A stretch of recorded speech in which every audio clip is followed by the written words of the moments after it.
Bonsoir. Vous êtes depuis octobre dernier artiste en résidence à l'Académie Régnier 3. Comment s'est faite cette collaboration avec la mairie de Monaco?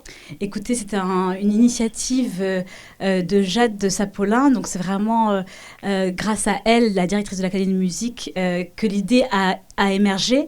Mais je dois dire que évidemment, il y a eu avant tout le maire, Monsieur Marsan, qui a eu cette volonté dans ses grands projets pour Monaco d'établir cette résidence pour créer une émulation autour de la musique classique avec les jeunes élèves de l'Académie de musique de Monaco en relation avec des élèves qui viennent de l'étranger. Donc pour moi, ça a été évidemment très émouvant de revenir aux sources et rendre en quelque sorte à Monaco ce que Monaco m'a donné, puisque je suis musicienne grâce à la principauté. Justement, quel souvenir gardez-vous de votre passage à l'Académie Régnier 3?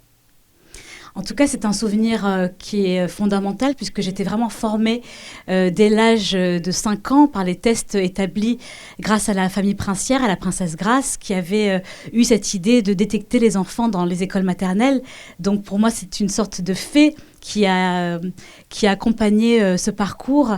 Et ensuite, tout au long de ces années, pratiquement 15 ans à l'Académie, j'ai été formée par des professeurs remarquables, Dubravka Kovacevic, toute la formation musicale de très haut niveau. D'ailleurs, que j'ai pu constater par la suite en parcourant d'autres conservatoires, de voir qu'être à Monaco, c'était une chance.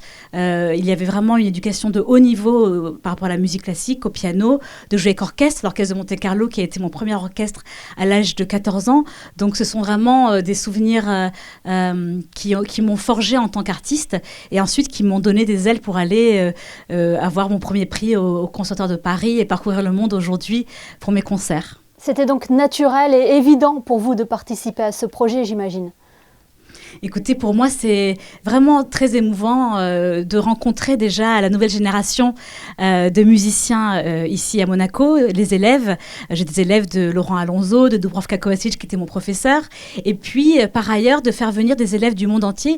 Donc, c'est une classe qui est appelée à partir d'une audition, un concours d'entrée avec une sélection très précise. Et on a eu la chance d'avoir des demandes de partout en Europe, de Genève, de Berlin, de Zurich, des élèves qui ont fini le Conservatoire de Paris, qui sont en formation professionnelle à Paris, à Lyon. Certains sont professeurs, certains sont concertistes déjà.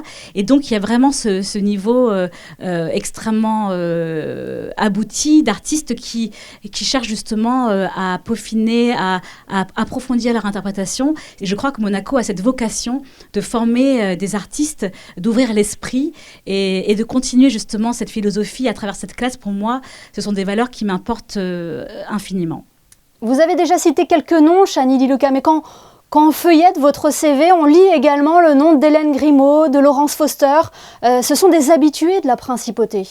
Oui, écoutez, Laurence Foster, ça a été mon premier chef, mon premier concerto, après celui de l'Académie. Donc, évidemment, l'Académie de musique donne accès à l'orchestre très jeune. Donc, c'était le directeur de l'époque, M. Moscato. Mais mon premier grand concert, ça a été avec Laurence Foster, qui m'a dirigé dans le concerto de Grieg à l'Auditorium Régnier 3, qui a joué avec les plus grands, qui est un ami de Barenboim, de Zubin Mehta. J'ai par la suite joué dans la fondation de Zubin Mehta.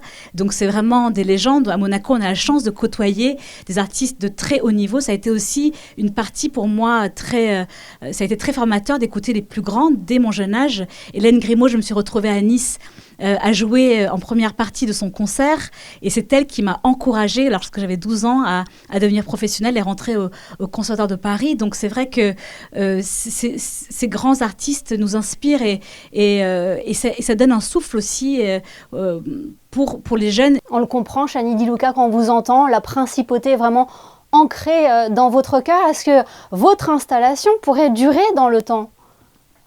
Écoutez, en tout cas, c'est une expérience inédite. Le fait que cette classe, cette résidence existe depuis donc cette année, je crois que c'est aussi une idée de collaboration avec les professeurs de Monaco, l'idée d'équipe, puisqu'il y a des professeurs formidables à l'Académie. L'idée, c'est vraiment d'échanger, de pouvoir enrichir avec mon expérience, mes réflexions, l'enseignement déjà de très haut niveau à Monaco.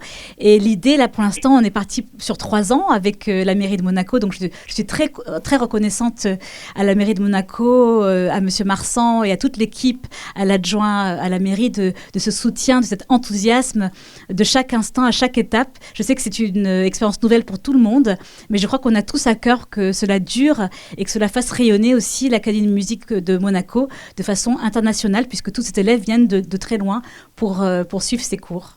Eh bien, merci beaucoup, Chani Di Luca, d'avoir été avec nous ce soir, de nous avoir fait le plaisir de partager un instant sur Monaco Info. Merci à vous.